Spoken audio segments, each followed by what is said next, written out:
Good now, everybody, and welcome to the Rise Up Morning Show. Today is Wednesday, May 15th, and you are in the right place to have a great discussion about cryptocurrency today. We had an awesome panel yesterday. If you haven't seen it, go ahead and check that out. It's up on YouTube now. We had Will, we had Daniel for a minute, we had Mac. It was just a great time. Lots of good questions, lots of good discussion. And as always, we were glad to have you there too. Let me know where you're joining from. Let me know who you are, what you think about cryptocurrency, if you're a cryptocurrency native, if you're a skeptic, if you're curious about it, if you couldn't care less. This show is helpful news, commentary, question and answer. And we don't just talk about crypto.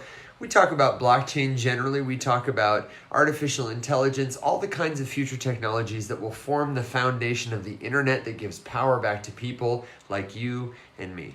So, I'm glad to be here with you. I am excited to share with you today a clip of a recent podcast. I've been having a really good discussion lately around the convergence of crypto and AI. Machiste, I saw you come in the room. Alberto, welcome. I don't know what you guys think about AI and crypto. I live in the camp that it is an inevitable match made in heaven, that AI needs crypto. And most people who are in crypto now or who are in AI now, I think don't see that because they mostly think about tokens from like a number go up money perspective. But there are so many things that crypto will do for AI. And I was listening to my favorite crypto podcast, Unchained, with Laura Shin yesterday, and she has Eric Voorhees on the podcast with his COO, Tina. What's Tina's last name? Gosh, I've already forgotten. She was new to me. They're starting a company called Venice AI. Eric Voorhees, Bitcoin OG. You would do well if you don't know him. If you're interested in learning about crypto, look him up. He's a public figure here. Alex said, "Is it just me or am I muted?" That would really suck. Let me give you your questions. I'm taking them down. Joining from New York, Barish Machiste. Come on, man. Welcome, brother. Am I muted anymore? Nope. It was just me. No, it's okay. You were my volume was off too. Did you catch what I was saying about this debate I've been having lately? I want to get folks' opinions on. Okay, so in the crypto space right now, I've been having, I won't say debate, I've been having really good discussion with a number of different people you might recognize. There's a creator called Hodl 2025.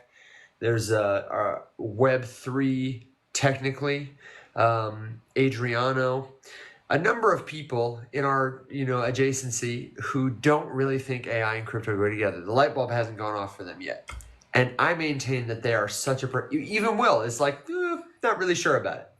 And there was this great conversation on my favorite podcast yesterday, Unchained, with Eric Voorhees, who is a Bitcoin OG. Have you seen that they're on TikTok now? Are they? Yeah. Oh my God, I can't believe it. I would love to have Laura Shin on the show. I would love to have any of that's magnificent. I'll send you the video after this. I just found it like 20 minutes ago. It just popped up and it was a clip from the Eric Voorhees. Oh, that makes me so glad. I had made a clip to share in a video. I want to try and do like one of those reaction videos. Let me get my coffee. Keep going. Okay. I want to try and do one of those reaction videos with like a picture in picture, and with my terrible phone, it's tough. Good morning, Earthy Hen Vibes. Good morning. But I have prepared a clip that I would like to react to, and I thought, let me share it with you guys on the show today because I want your take. Do you think crypto and AI go together? I'm gonna pause this video at certain intervals because Eric Voorhees, it's like he was just pulling the thoughts right out of my head. My argument is that AI absolutely needs crypto because only crypto can give AI the verifiability it lacks. But he made a different additional point about how important it will be for AI to have decentralized foundations. He's building a product called Venice AI. You can try it now, Alex. I tried it yesterday at GPT Clone. It's at venice.ai if you want to play along. And the premise is OpenAI, if you go to it and say, please tell me a funny, dirty joke, will say, I'd prefer not to tell you a dirty joke. Let's talk about a clean joke instead. And there are all kinds of very valid reasons you might need an unbiased, unfiltered AI. Sure, we want to, get the racism out of the world or whatever. But what if you're doing a valid scientific inquiry kind of thing? And his premise is that it's imperative not for central gatekeeping companies to have that switch, but for individuals to make that choice for themselves. And that only crypto as a foundational layer, not money tokens, but like crypto exchanging information and credentials tokens, can make that happen. I'm going to shut up. I'm going to quit yapping. I'm going to play this clip for you because, like I said, I'm trying to get it set for a video. And now that I know that Unchained is on TikTok, oh my God, I'm just so excited. Maybe they'll see my video and come on the show. So let me know what you think about this. Company wants. The only way to have permissionless answers come. Oh, hang on. Let me start with this. When I first started hearing about crypto AI stuff, I was like, okay, I don't get it. What does that mean? Give me some specifics. And there are definitely a lot of projects which basically don't go much deeper than that, but those two buzzwords combined, and then they sell a token and raise a bunch of money, and there's nothing under the hood. So I started understanding it from the perspective of inference needing to be decentralized. If you're asking your questions to an open AI and getting a centralized answer back, then it is going to be curated to whatever that central company wants. The only way to have permissionless answers come back is with a decentralized network, and that has to be crypto. You can't build decentralized economic models without crypto. We talk often about, what's the killer use case for crypto? What's going to be the light bulb that goes off that everybody goes, oh yeah, that's what it was for. I think we're going to start to see more of these use cases come to the forefront where you need a token essentially to be able to move either information or value around. So I think that that's kind of where some of that convergence is going to be. And I don't necessarily mean a token from, a number go up perspective, but, something that is digitally native that can secure either information or value and move it from one place to another. So that point is really critical, the information and value exchange. But then Eric says one last thing that I think is the nail in the coffin for the AI crypto case. In the AI world, I think there's this big blind spot that a lot of the AI people have, which is that as soon as you want AI agents in particular to start doing economic transactions, which is of course an inevitable requirement, is that agents start to be able to interact economically with each other or with humans.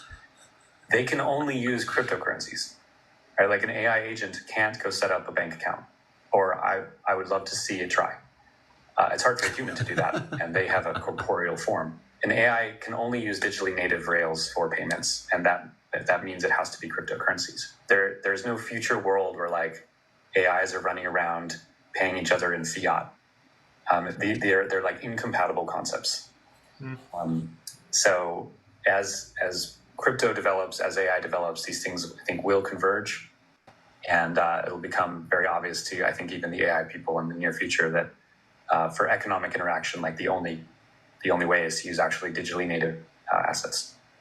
Anyway, I saw that and I felt so vindicated that someone else felt as I did. And it had not occurred to me that of course they're going to need to use crypto. Oh, what? Oh no, look at this. What? Well, I just got a flag about our live that they can't share it anymore because it doesn't, because it includes unoriginal content. Apparently, in addition to smoking, the list of behaviors you're not allowed to do is share other people's content. I had a thought. We should have. Well, there goes the decentralized internet. Do you want to restart it? I don't know. Will that work? Why not? Yeah, it's a different. Okay, all right. So that's the clip. Think about it. Come back, and why don't we do this? Start it from your channel, and I'll guest on you, and that way we'll fool it. Okay? All right. Let's try this again, shall we? We are quickly restarting the stream because Evan ruined it for everybody. Yes, it is I, the copyright infringement connoisseur. Okay. Yeah, so, tell me. I was with it until his last point because Really? Yeah, and I don't think that's not a deal breaker for me. I just disagree with that one point. But my immediate concession is that I am not an expert, and it just when he said that AI and fiat are incompatible and they would need to use a cryptocurrency if they were going to facilitate transactions of any kind or set up an account, like I recognize that they could more easily probably set up a crypto rail to facilitate payments. I just I I guess context probably matters a lot because I didn't get a sense from that whether he was talking about like an autonomous AI like acting on its own behalf, Yeah. or the predestined behalf of something else, but rather if it was an AI that was acting like as my steward, like if I was logging into something and I was like, I need you to set up this bank account for me, and then I provided it with information, because it would either need to find that, which I would reject that an AI couldn't do, because do you know how many times centralized companies have leaked personally identifiable information? And I'm sure that there is a database out there somewhere with just people's info that's stored. That's probably like a dark web thing that you can go shopping for. It's just like the credit card and social security number information Totally. for people that's been. I mean, dude, shit. Who was it? AT&T was the last one that just leaked like millions of Big tens of one. millions of people's stuff. We conveniently didn't hear anything else about that. We're still banning TikTok, but AT&T is cool. So I just think with all of that, but though I made a note. I haven't done it. I haven't talked to this guy in forever. Um, Robbie, I think this one's on you. I Yeah, is Alex still echoing? I can hear him great. I could hear you great the first time though, to be fair. Yeah. No, I mean, is there anyone? No, I don't know, Robbie. Um, I think you're good. Keep going. So you had a yeah. So I have my let's see, my one of my parents' good friends, who was actually my godfather until I became too old for that to be a thing anymore. He has his PhD in computer science and he focuses on what? How do what does that mean? Like you ungodfathered I him? mean, Like technically, he's it's not still the him. godfather anymore? Yeah, like if my parents both pass away, I'm not going to go become Oh. his. He's not going to become my guardian. I'm 33 years old. Yeah. You meant the guardianship of godfatherdom. I thought you just Yes. meant like he's out. I was No, like, no, no, what? no, no, no, no. Just that Okay, I'm not going to sorry. go. My parents meet an untimely end. I'm not going to move into this guy's house. That's what I mean. Okay. Keep going. So he's a computer scientist. Yes, he has a PhD in computer science with a focus in like machine learning and AI, Yeah. and he does a ton of that kind. He is a subject matter expert, and I would love to like. I've been wanting to talk to this guy for like a long time, ever since I knew Evan. It wasn't that funny. I don't know why it's so funny to Are me. you okay? You've been wanting to talk to him for so long, you shouldn't have ungodfathered him. I don't know, man. I'm sorry. All I'm right, really sorry. let's just cancel the show. All right, we'll come back tomorrow, same time, same place. We'll try again. Evan's gonna go take a lap, take a cold shower. Go swimming with the fishes like your godfather. That was my fault. I set him up. So, but he would be a great person to ask about that then, because you're skeptical. Let me go back to that. You're skeptical Yes. about the fiat part. Like you think it is possible.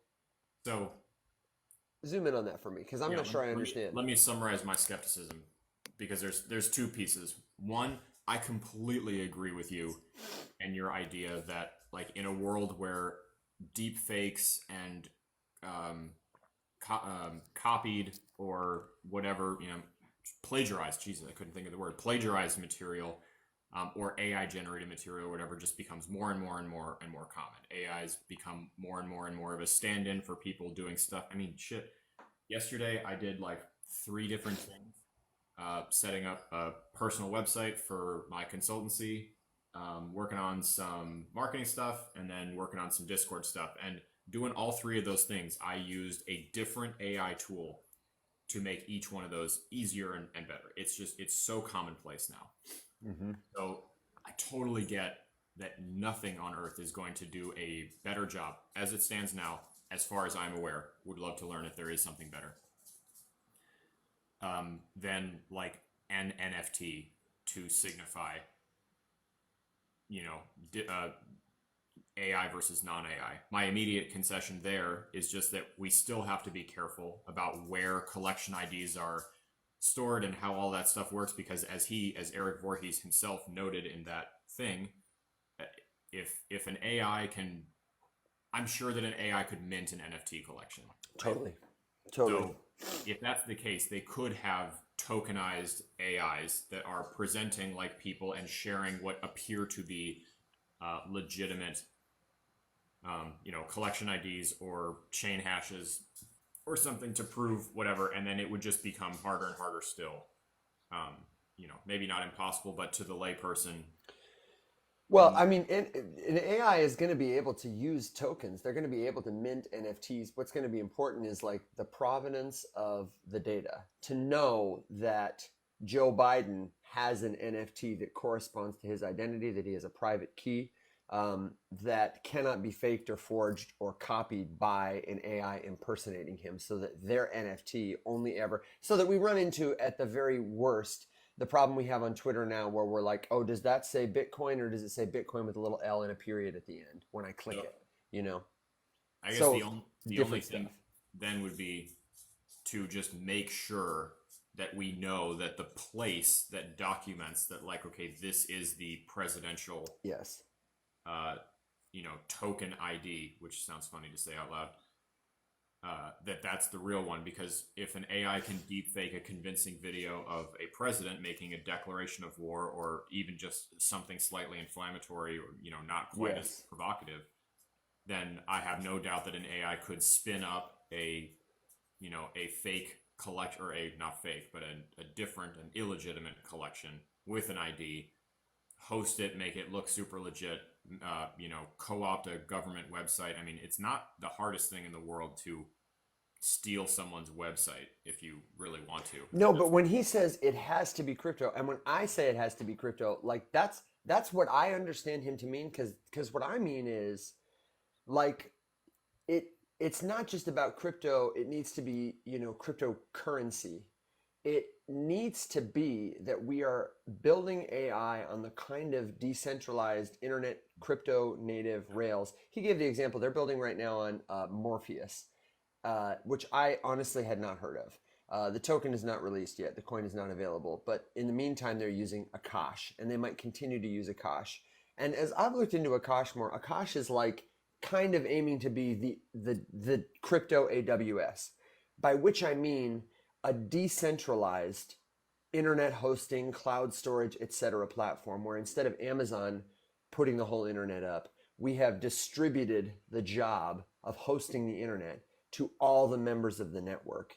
And when he says crypto is the only thing for AI, AI can't use fiat, I don't think he's saying like an AI couldn't facilitate. Most fiat is digital, right? So an AI could understand and process it. But what he, I believe, is saying, and just didn't say here, or what I would add and what I would argue is, AI needs crypto because AI needs to be open, permissionless, decentralized. If we're going to build this better future, it has to be that way. And it's not going to work if a bank or a government or the system of the US dollar is putting up gates and walls between our peer-to-peer transactions. Therefore, we must have an open, permissionless, decentralized way to exchange information, whether that's about currency, money, value, or about our own identities, storing files on Akash instead of on Amazon, or whatever the decentralized option will be at the time, secured by something like proof of stake, the members of the network.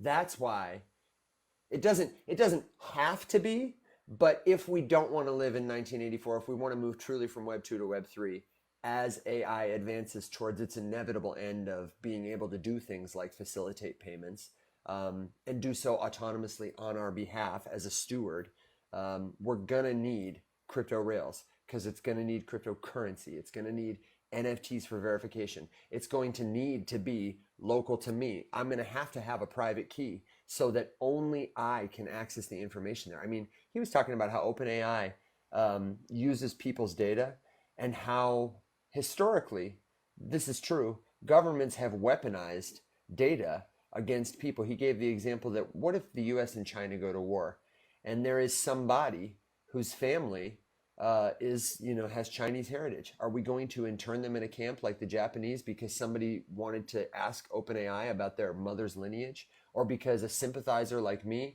might want to understand someone in China's perspective that would cause them to have grievances with us? So we will need our LLM partners to have, to be secured. We got to have private keys to do that. So when I hear him say needs crypto, I don't think he just means tokens, fungible tokens, money tokens. I think that's what he means, and that's what I mean. So does it change your mind at all? So it's an interesting, like, my mind doesn't necessarily need to be changed to see the potential value of it because I'm there. I'm just so inherently skeptical of it, and the only thing that I think about how we look at AI right now is just that we can't even really fathom what we're going to need to protect against with regards to where it will be in 20 years. The same way that it would have been silly to think that someone could have predicted where the internet was going to be 50 years ago.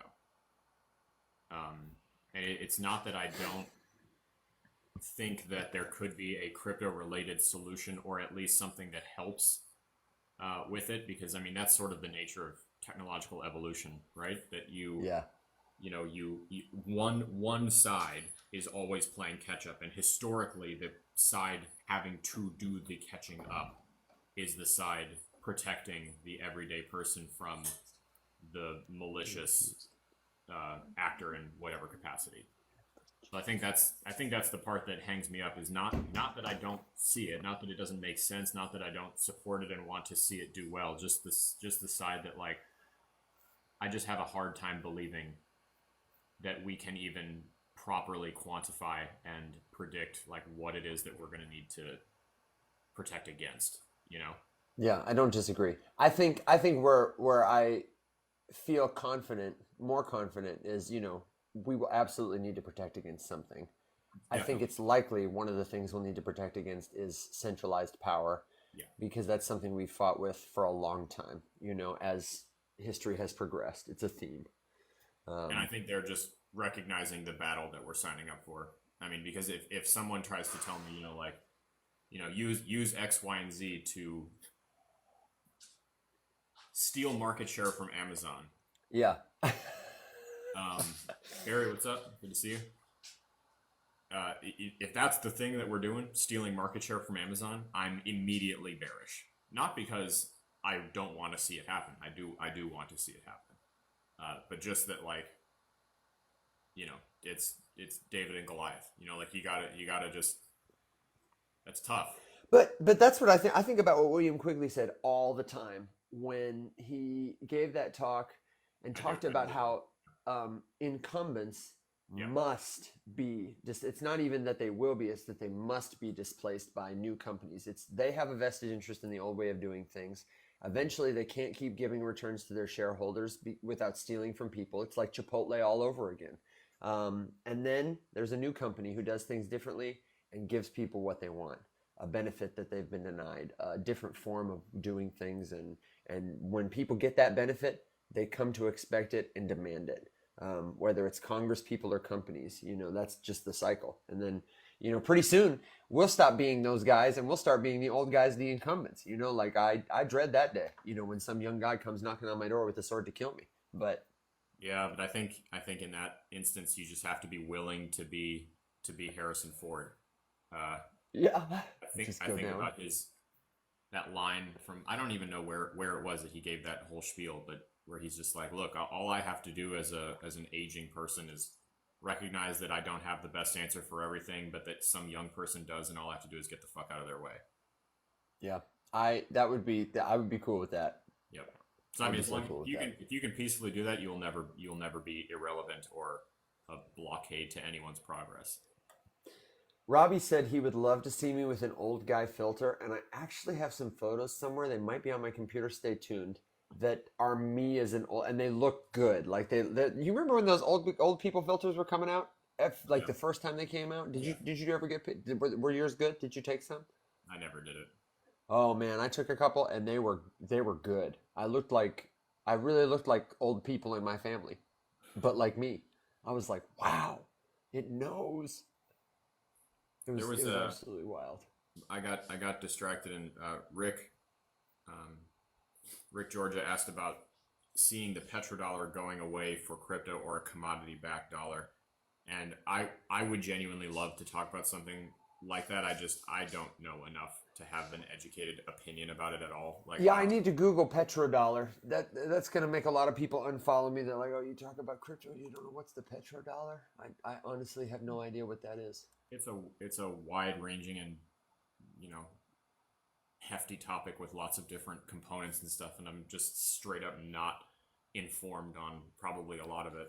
This is interesting for anybody like me who didn't know. According to Wikipedia, the petrodollar is a dollar paid to an oil-producing nation, a term invented in the 1970s, meaning trading surpluses of oil-producing nations. So it sounds like it is a term that assumes that oil is the currency of the world that the dollar is representative of. Is kind of what it sounds like. What is meant by petrodollar? U.S. dollars paid to an oil exporting country. Petrodollars are the primary source of revenue for many OPEC members and other oil exporters. Oil exporters settle sales in U.S. dollars because the dollar is the most widely used currency, making it easier for them to invest export proceeds. Interesting. Yeah. So it sounds like if the the question is if the U.S. dollar goes away, essentially, as long as it remains the petrodollar. Yeah. I wouldn't be so sad about it if it meant that currency as a whole was going away, because I think currency is a terribly inefficient means to distribute the wealth of resources in the world. But it would be chaotic, surely, if it just happened. I think there is like a very powerful machine that keeps, you know, the generic version of currency in place, right? That, like, yes, we could recognize that, like, we want a different system or we want something else. I mean, you have to at least partially believe that if you're investing in crypto for anything other than, you know, pyramid schemes, which is fair. So I mean, you can capitalize on a pyramid scheme. Totally. But I think the thing that, you know, keeps people away from it, or just makes it seem so unattainable, is the idea that, like, at the end of the day, right? We've talked about this. You have food, water, shelter that you simply must have, or you will not survive. And at least food and water. Lots of people do make do without shelter, so you know, not a great quality of life, but you know what I mean. Yeah, it's tough. So if you do something to try to extricate yourself from that money system, which in any way, shape, or form removes your ability to regularly acquire food, water, shelter, then you're taking a risk. And so in answer to, I think it was Barry's point, you know, earlier, like, will you ever see, you know, a departure from the centralized powers? Like, sure, you could, but you just have to recognize, like, what a tough road that is. And I can tell you what it will look like. It will look like a small community making the decision to remove themselves from the equation, to opt out and create a different system. And then they will be immediately demonized by mainstream media and by the machine and by the general populace that maybe doesn't get it or hasn't seen or doesn't understand for whatever reason, or just thinks it's dumb or doesn't care, whatever, as being some weird fringe hippie cult, you know, banging on drums in the woods and doing drugs.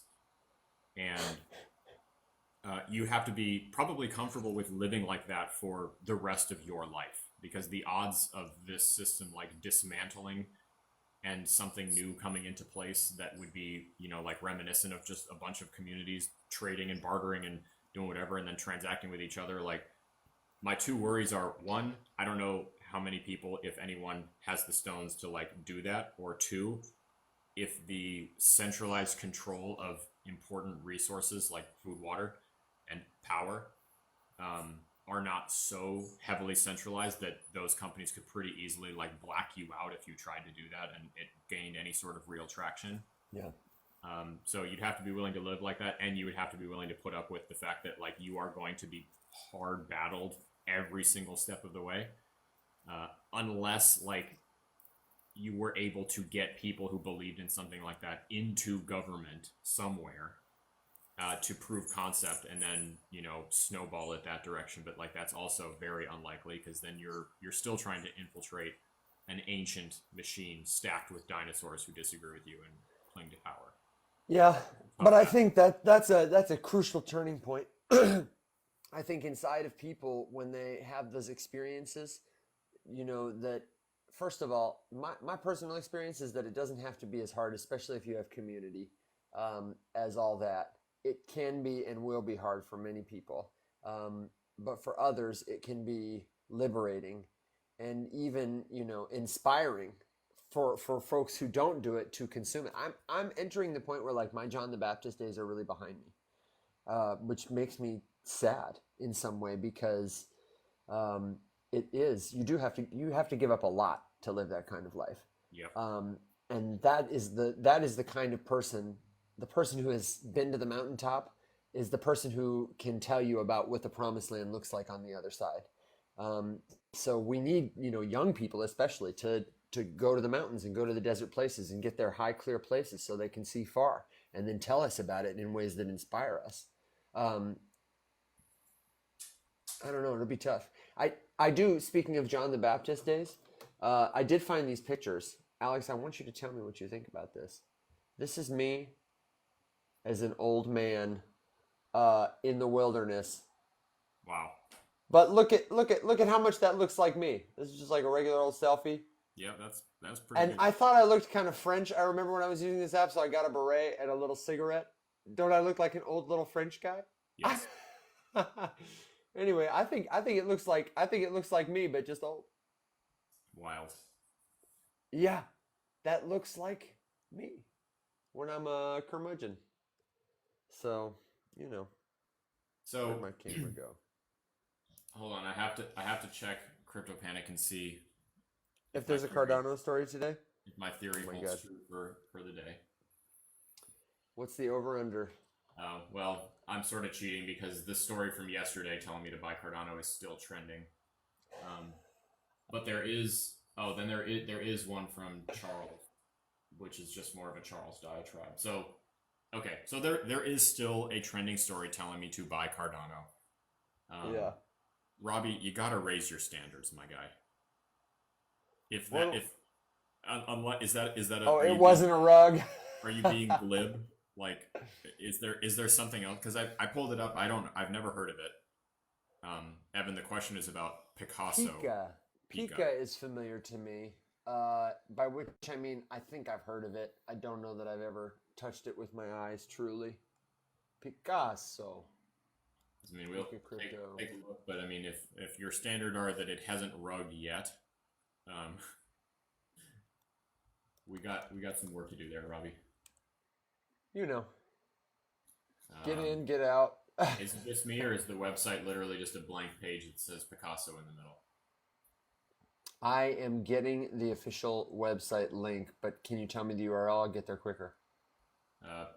Picasso.network is the URL that's linked off of CoinMarketCap. Take a look at Twitter. That's where I'm going. Yeah, Picasso.network. I went to restaking on Solana, and it cuts off. Ooh, I can tell it's a heavy website though, because it's just making my computer groan. What's up with crypto companies and having these like super elaborate, graphically intense websites? Like why do we got to do that? Serious. Why can't we have like a return to, DOS or something?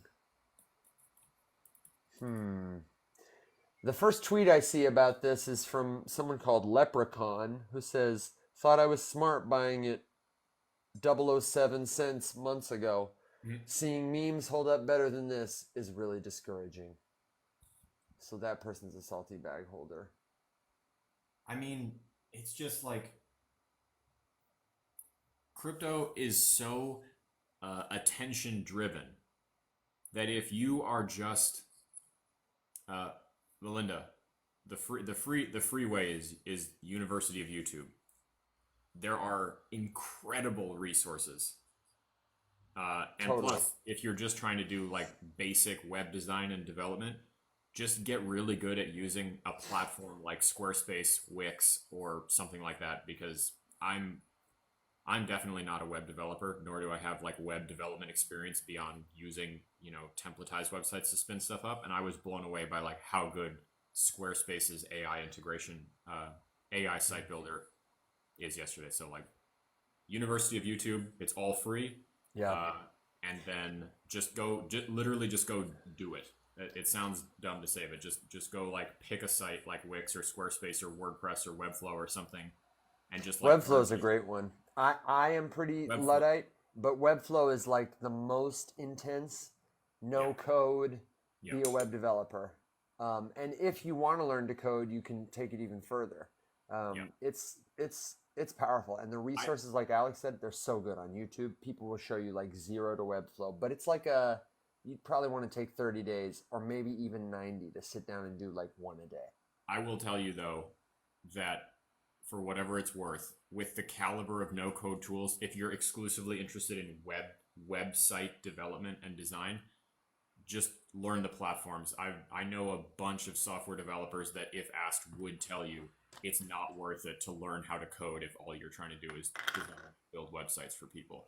You simply don't need to spend the time to do it. And it is a valuable enough skill to merit being paid for your work and your efforts and your talent and your labor to create websites off of platforms and protocols, like all that sort of stuff. Before I said that,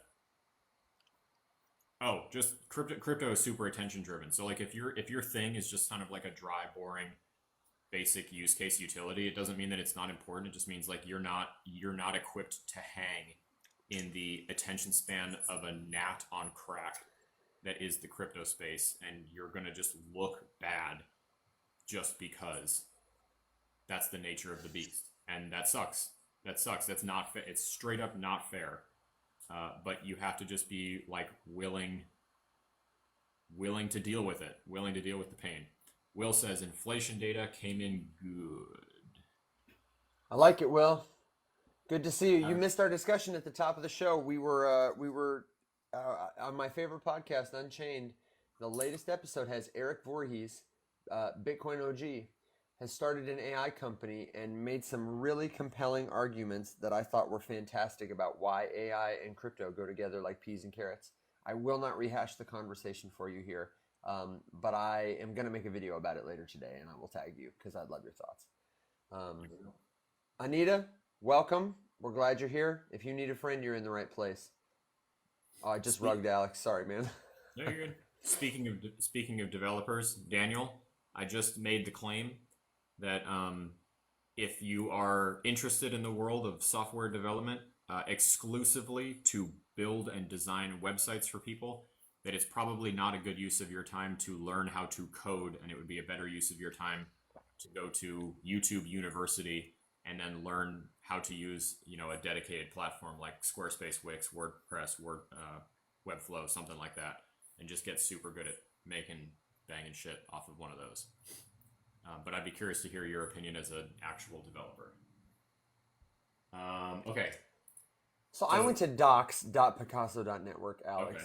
and there's actual stuff there because I, like you, went to their website and it was just the word Picasso, which seems like the kind of thing I would really want to do if I was like the guy on the other side. Like, no, it'll be significant and people they'll get it. But as like an editor or a reader, I'm like, send it back. You know what I mean?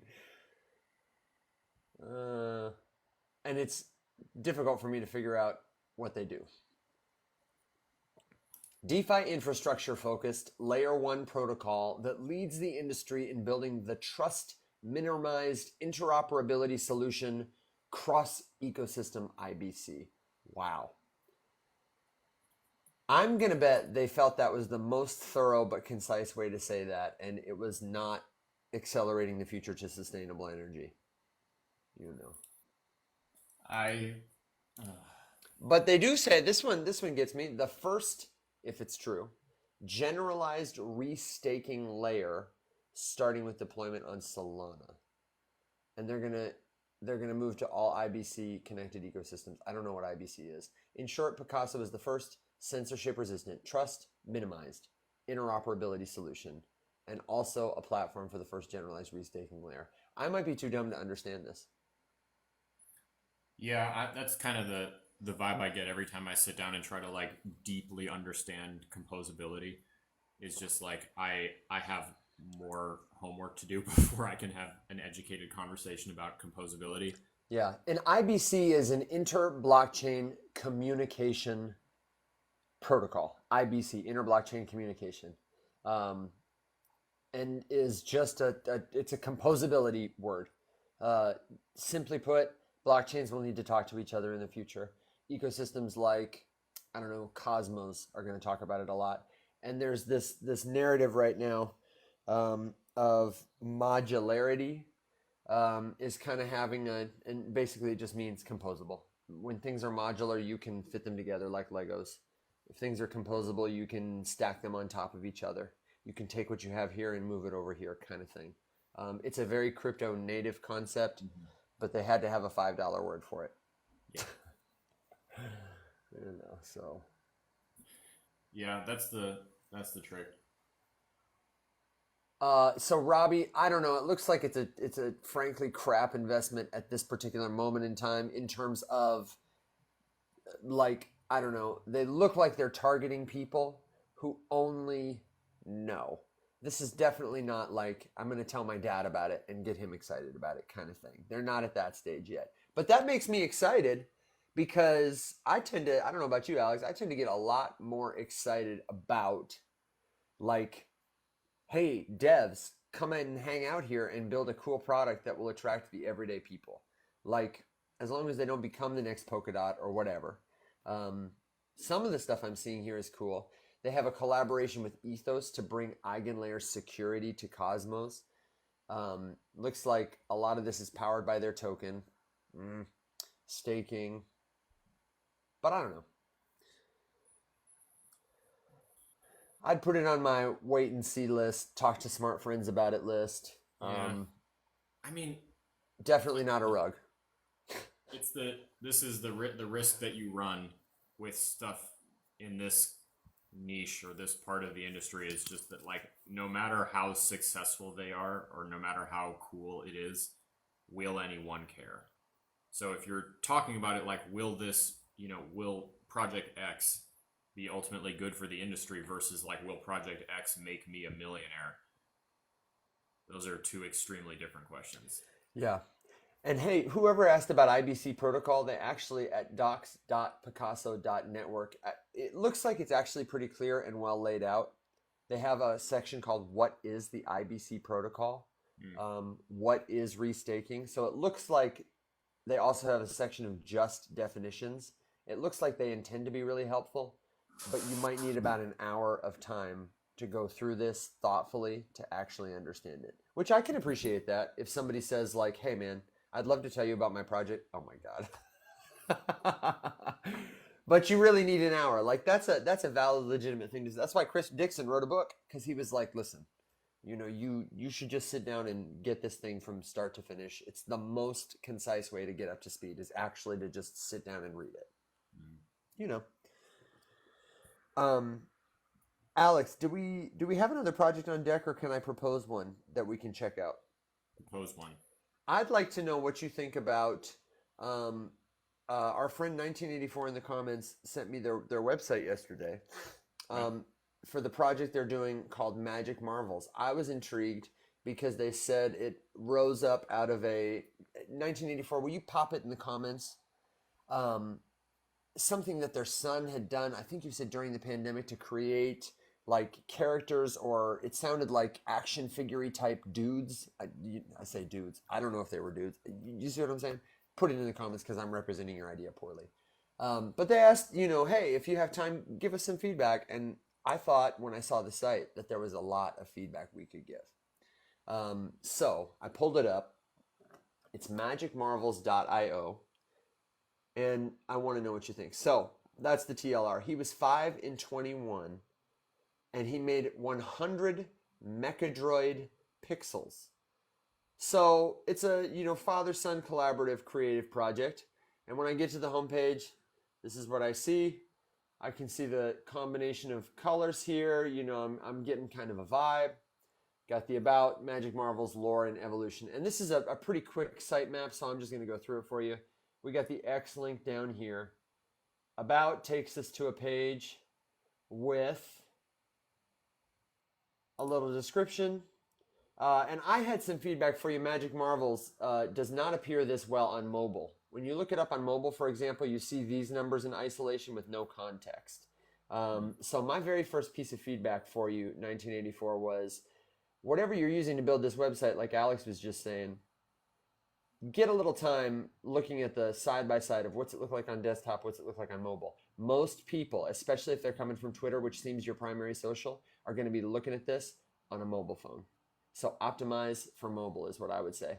Web3 project developed by a family deeply engaged in Web3 ecosystem. Our mission is to create a unique, independent project that resonates with mainstream audiences, driven solely by the desire to give without expecting anything in return.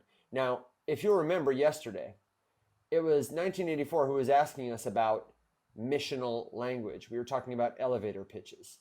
And I have some feedback on this, but I want to know, Alex, when you read this elevator pitch, what do you think? What are some of your first impressions of it? What's some feedback you have? Well, I think we did cover this exact thing because that's kind of the line that you shared yesterday. But this one is more expanded, definitely. A little bit, yeah. And there's nothing wrong with it. Like I would not even say, remove this from your website. I would just say move that down to paragraph 2 and make paragraph 1 actually tell me what it is. Because I can read the whole thing. I have no clue what I'm looking at. I don't know what you do. So and I agree there 100%. And I actually have some questions for you.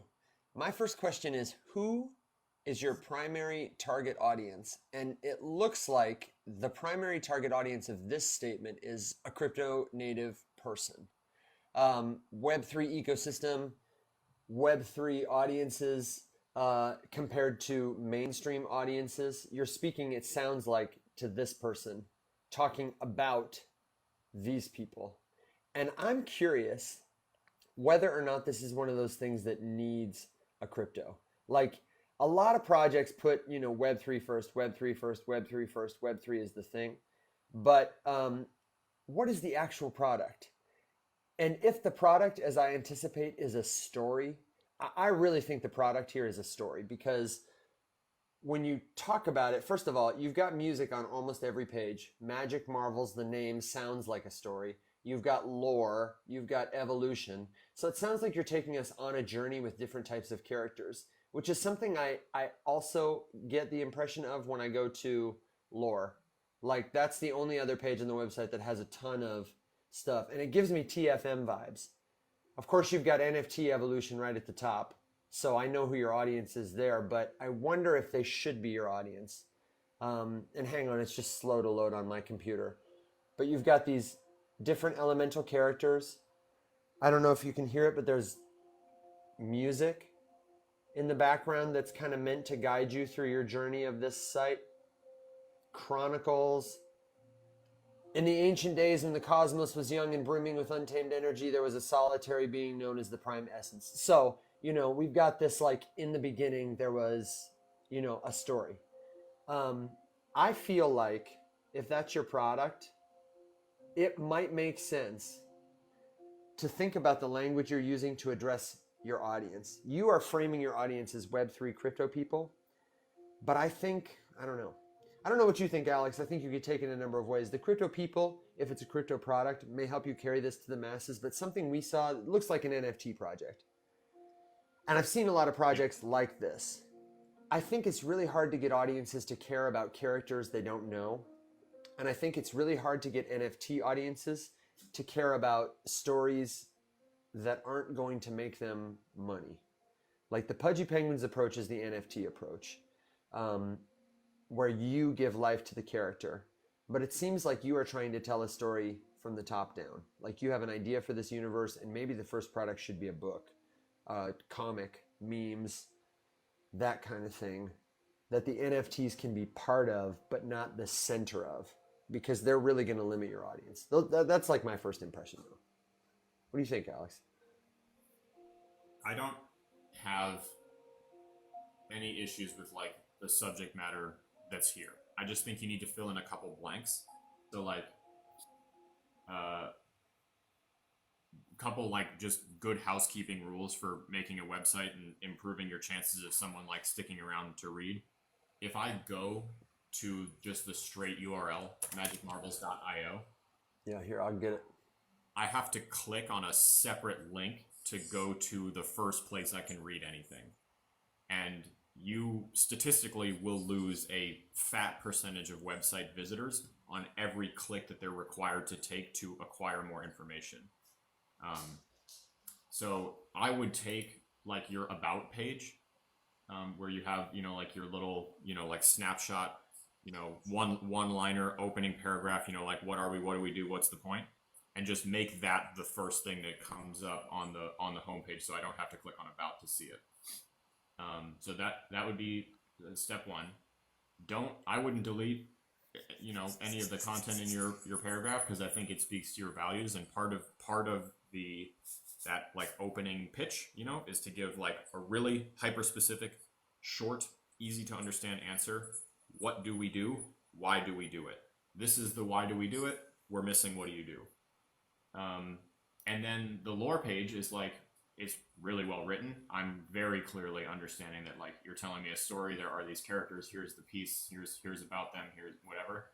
But I don't know why I'm reading about it, just because I'm missing that critical like what are we thing. So I gather that there's a story.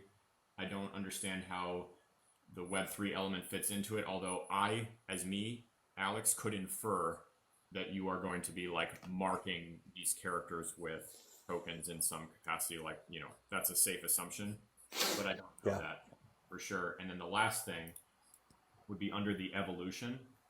So these three things,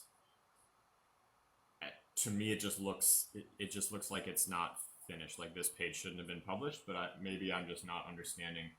I see June 2024, marketing metamorphosis. That's the closest one I'm to understanding. But then it just says 2024 in the next one, quantum coins. No idea. And Yeah. TBA 7E with a lot of periods. That looks like an accident or a typo. And then the Here, last I'll show folks. ... MM.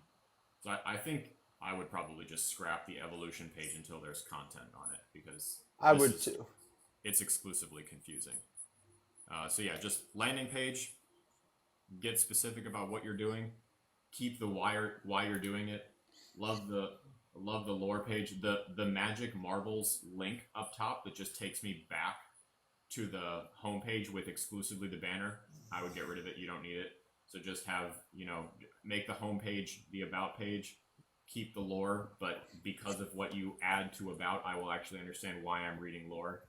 And I would probably scrap evolution until there's a need. Yeah, if it's a scrollable, just like single landing page, that like that image is really engaging, and it's probably whatever, I don't know what you built it with, but like there's probably a way to do a cool transition as people slide that's not going to be too like processor heavy for people like me with old phones, and can invite people, almost like turning a page does with a really great book, into this story.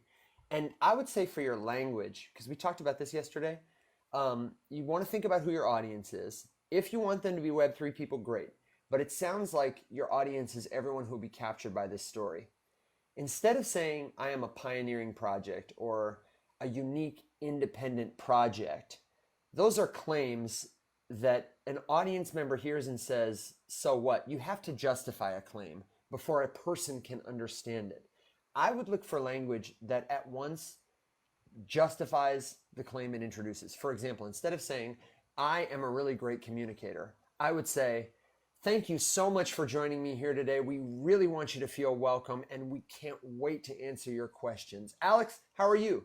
Everybody, leave a comment and let me know how, you know what I mean? I would do something that demonstrates, wow, this guy is a great communicator. He's thinking about the audience. He's whatever. If you want to be a unique independent project and you are a story, then I would lead with your very best line, magic marbles. And then like you swipe in and the first line is the untold story of love, destiny, whatever, something, like, come on a journey. Like you like step into the story, the greatest story never told. I don't know what it is. Something intriguing that tells me like, this is literary, it's experiential, it's exciting, it's independent, it's edgy. How would you communicate without saying I am independent, pioneering, and unique? What would you say or draw or present to show me that? Show, don't tell. Yep. And then your next paragraph is, I would just, cut pioneering Web3 project. The other thing that I think is going to be really tough for you, I'd do that with your collaborations and stuff too. Current collaborations, 3, great. 3 collaborations, who are they? Why do I care about them? Yeah, explain, because Third Web, if there's a Third Web affiliation, right, there's notoriety. I mean, Evan and I both know people that work with Third Web. Like, yeah. That's the thing. That's nowhere on this. No. That should be on here. Yeah, I would absolutely, after like what we are, scroll, and just like you're partnered with Chainlink, and if you got Burger King yesterday, you're partnered with Burger King, you're definitely partnered with Third Web. Amazon. Yeah, absolutely. So like your partners, and then instead of marketing initiatives, why not like a click button? Like, can't there be a, like click to share and start your journey? Some sort of incentive. I see you have some whitelist spots allocated, but maybe some people can get one. A sign up, a learn more, something to capture information from people that gives you a deeper relationship with them and invites them to like buy in, as it were. I think it's really tough, man, to sell NFTs as a primary product. I think. Yeah, but the people who are going to like be the impactful things that keep the reasons for NFTs existence alive are the ones who don't care about, come on, light. Yeah, dark mode. Trying to make a gajillion dollars and like pump the floor, bro.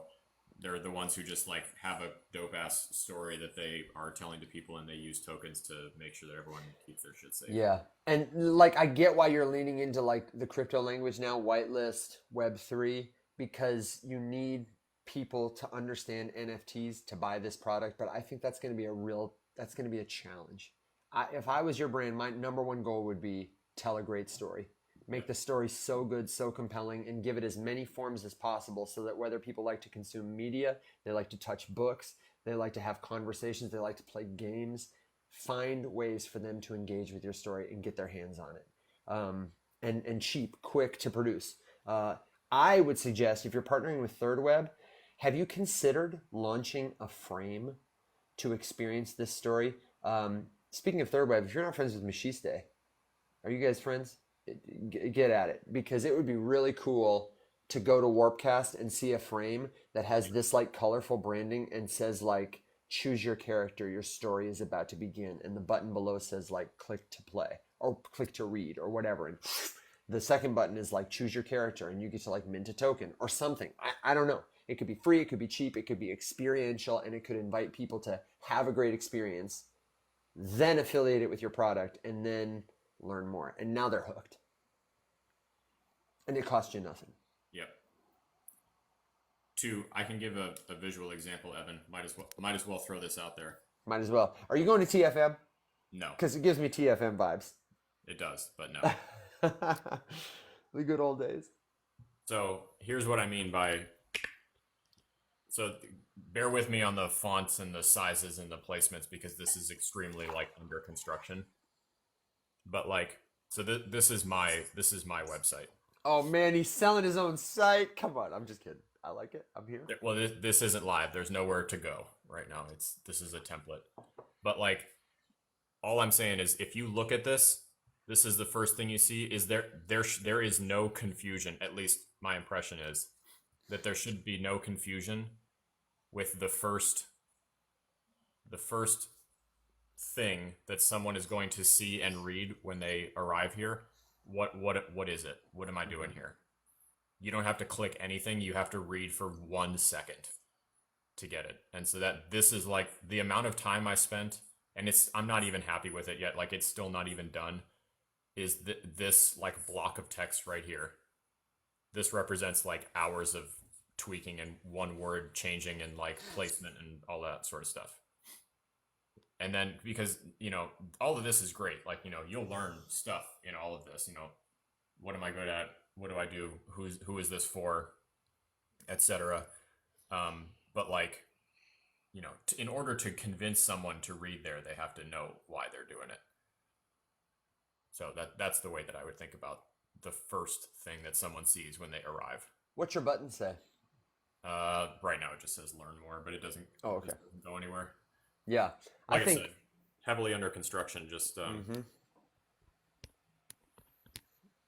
anyway. No, but it's immediately apparent. And that's I'd be interested to see the statistic because I know you're right. It's like every click you lose this many people, and I It's think a lot. it grows over time. Yeah. It's significant. Let me pull it up and see if I can find the number, but it's significant. But 1984, for me, honestly, the thing that resonated the most was your personal story. You told me in a message, like it was your 5-year-old during the pandemic who built these things, and you are helping give them life. Whatever the narrative is, like the once upon a time, the middle, the end of these elemental characters, that's cool. But to me, that's the coolest part. And I'm not special.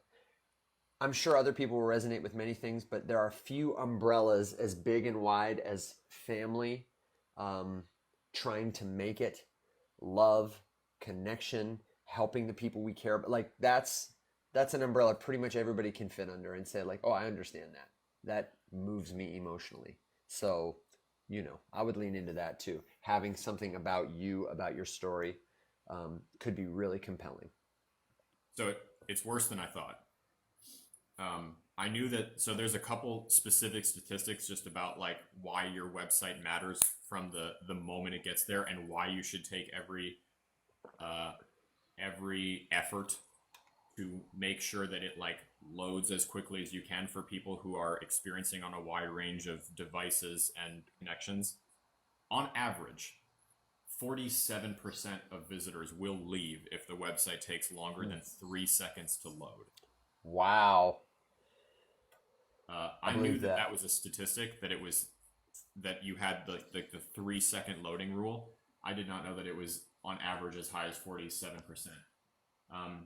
And another survey suggests that an average of 55% of visitors spend less than 15 total seconds on a website.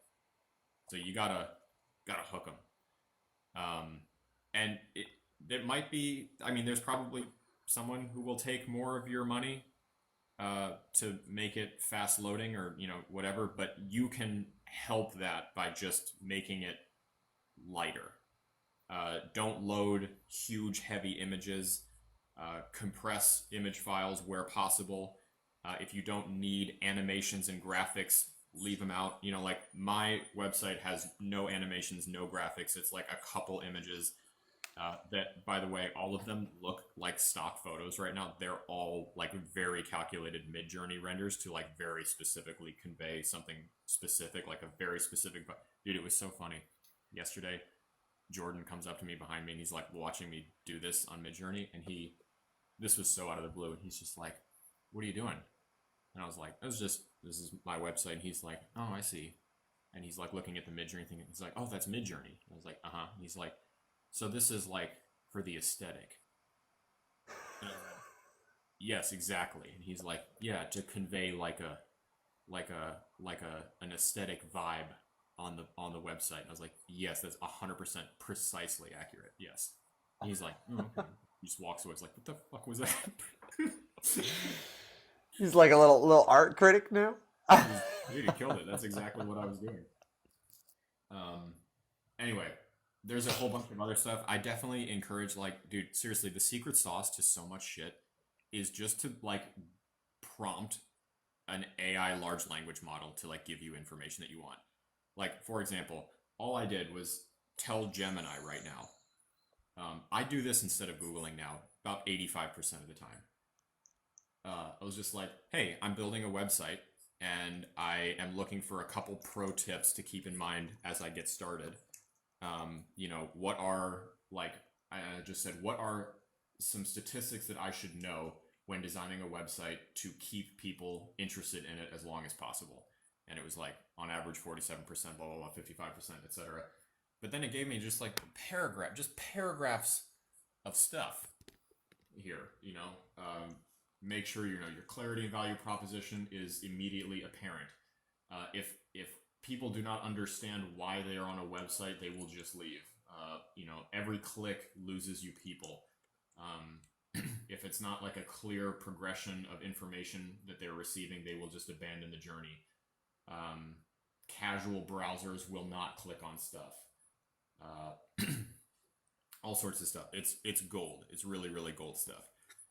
However, I do want to just say that it's also not an easy thing to just put your website out there in a public forum and have people like critique and feedback it and pick it apart.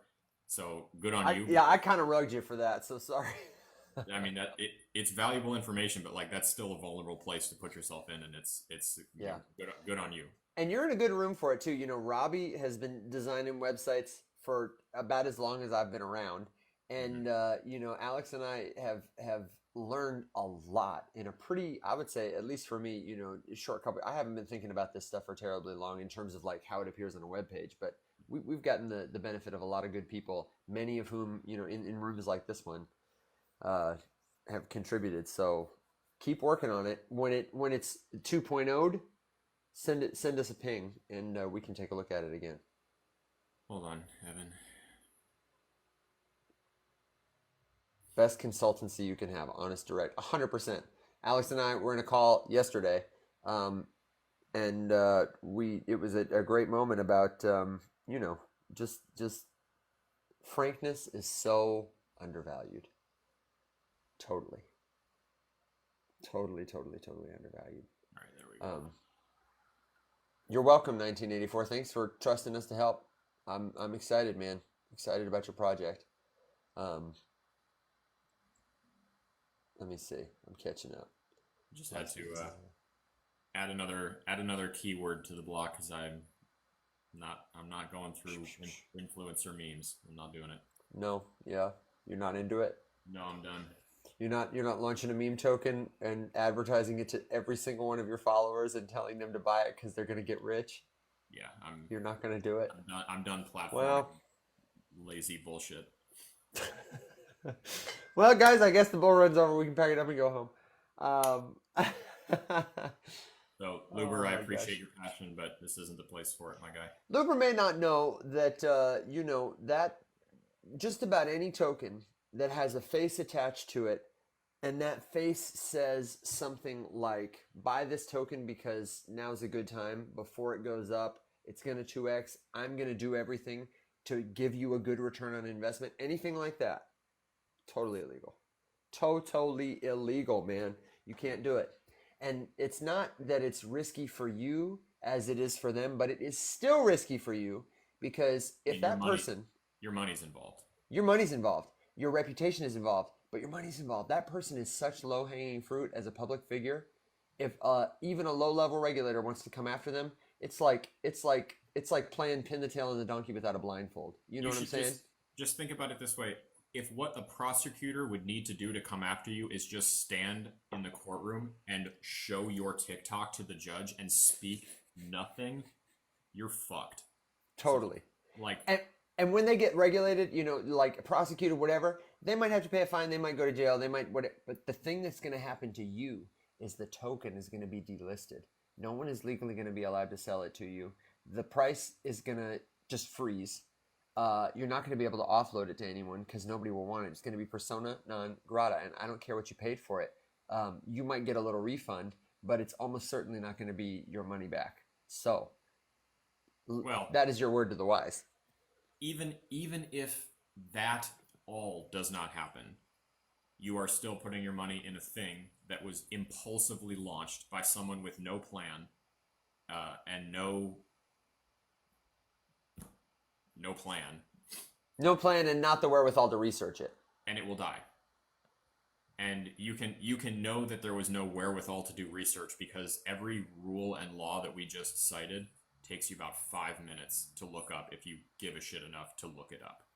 So if you don't care enough to look up like legal ramifications of launching a token, I'm sorry, you're going to do a shit job running it, and all you're going to do is capitalize on everyone's hype and rabid excitement until it dies out, and then you'll have nothing to do, and you'll just switch to the next tactic, which is shaming anybody who talks poorly of it, and then your thing will die, and everybody will be angry, and you will be a villain. So it's all right.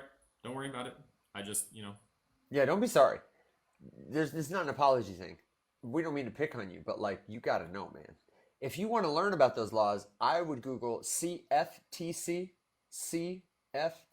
and I would also Google FTC. I did not know this until the other day, but the Federal Trade Commission has a fantastic wealth of resources. I think we should put them in the Discord, honestly, about common cryptocurrency scams and resources for where to report them and how. A lot of the time in our space, we're talking inside baseball, NFT, this protocol, that, and it was just so clearly worded. My grandma could have gone there and understood. Like, it also was even-handed. They were like, cryptocurrencies offer a variety of benefits to traditional money. I was like, hell yeah, they do. But there are certain risks to be aware of, and here are some common. I was like, wow, FTC, Gary Gensler, are you reading this? It was great. Check it out. Check out FTC. Just Google cryptocurrency scams or legality of cryptocurrency advertising. Definitely good to know. So important to know. When you see someone on TikTok advertising, the thing about it is meme tokens are not illegal, but if Alex and I were going to launch a meme token, it'd be no data, just vibes. You would never hear us talking about the price. And if we wanted to make money on a meme token, like we launched the Meme Coin Studio, we probably just wouldn't put our faces behind it. We'd be producing memes left and right in accordance with what's good with the culture. And instead of advertising them, we'd just hope we hit the meme right, and then Dex Screener or whoever would carry it to the moon. And to be honest, you'd probably not even really talk about it ever, because even if you are not aggressively telling someone that, hey, the price of this thing is going to go up, get into it, just the fact that like you have a platform and you are talking about it implies to an audience, and a prosecutor would pretty easily be able to show intent to convince someone to buy for financial reasons based on the way you talk about other things and the fact that you're dangling this carrot in front of an audience. Yeah, exactly. Lawyers are smart, and they have a pretty good handle on how to win these things, and you should just keep that in mind, that if someone who doesn't even have the wherewithal to Google the law that they're breaking gets in a courtroom with a lawyer who has spent their whole career practicing for that moment, they're just fucked. Listening to Eminem as they walk into the courtroom, like, this is my opportunity. You better. Just getting hyped up. If you write their case for them and publish it on the internet, you're an idiot. You're just a straight idiot. Evan, I think that real quick, just because you already alluded to it, I want to mention two things and just get initial feedback from everyone who is here with us right now. Okay. Evan and I have been doing a lot of digging and trying to figure out like what the best platform is to host some sort of community forum for all of us here in regards to the show. We looked at Circle. We had a meeting with the team from Circle to they offer like a really cool, good on them, because the platform is awesome. It's just expensive. Killer. Yeah. But like they sent, you indicate interest and they set you up with like a meeting. The dude gave us like 45 minutes of his time to like just describe how to use the platform, how to set it up, whatever. Like, loved it. Awesome. Would happily host there. It's too expensive for this at this stage. So we moved on.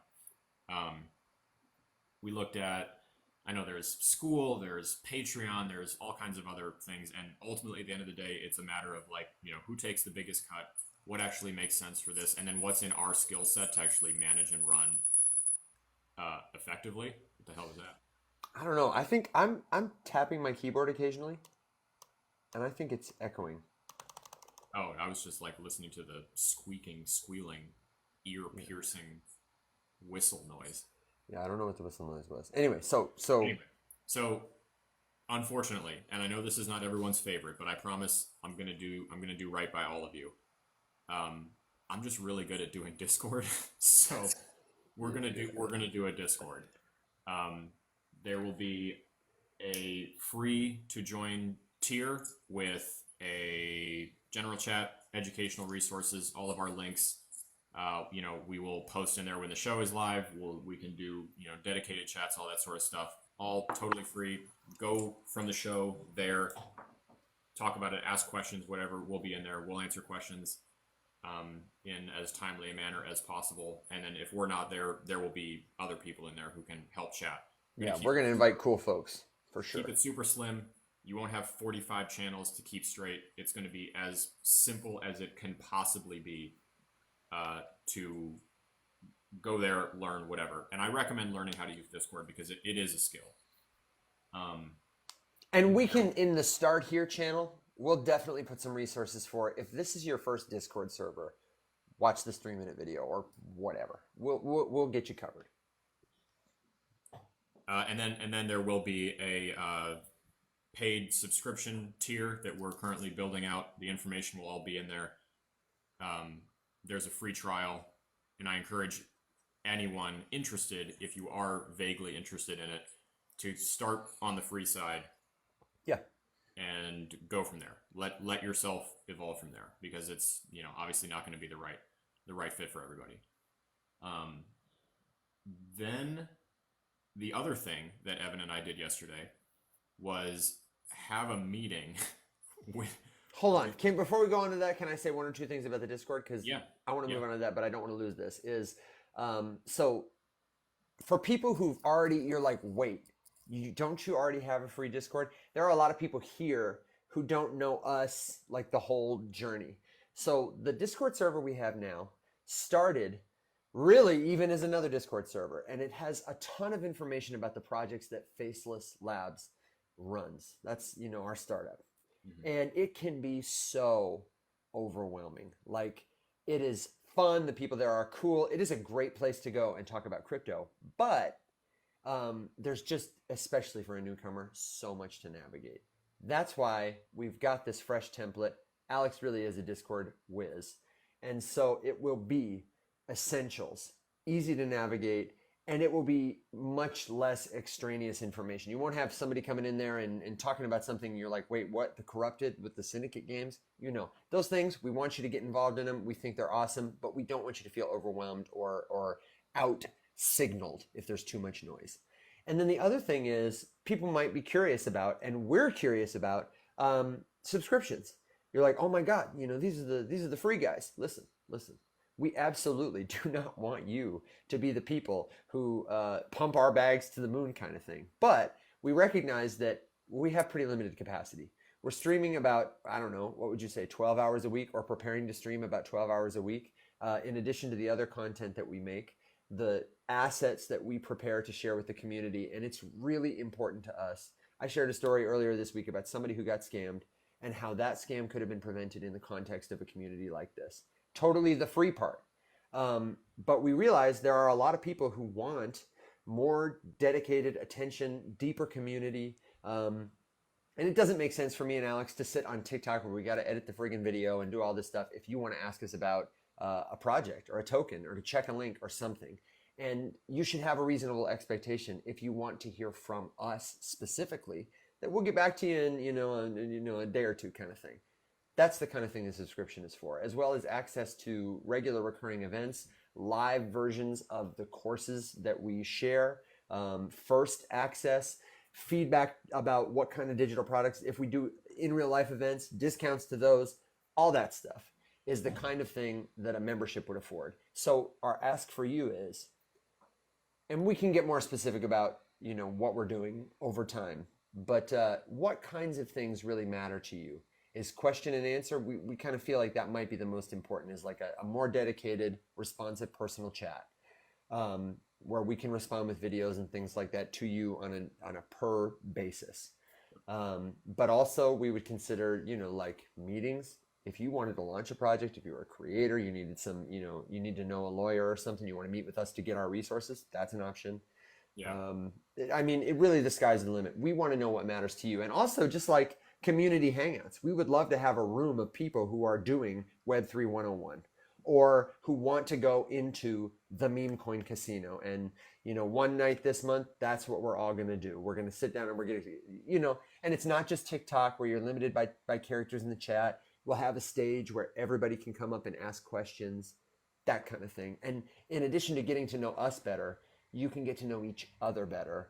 And that's how Alex and I met, is just being members in the same community. That's how everyone on our team met. And I mean, look at us now, so that kind of thing. But let us know what's valuable to you. That's what I wanted to say. And stay tuned for that. But that's what we're thinking. I'm sorry, Alex. Go ahead. Good shit. So yeah, stay tuned for that. Someone asked when it's launching. It, as my dad would say, anytime real soon now.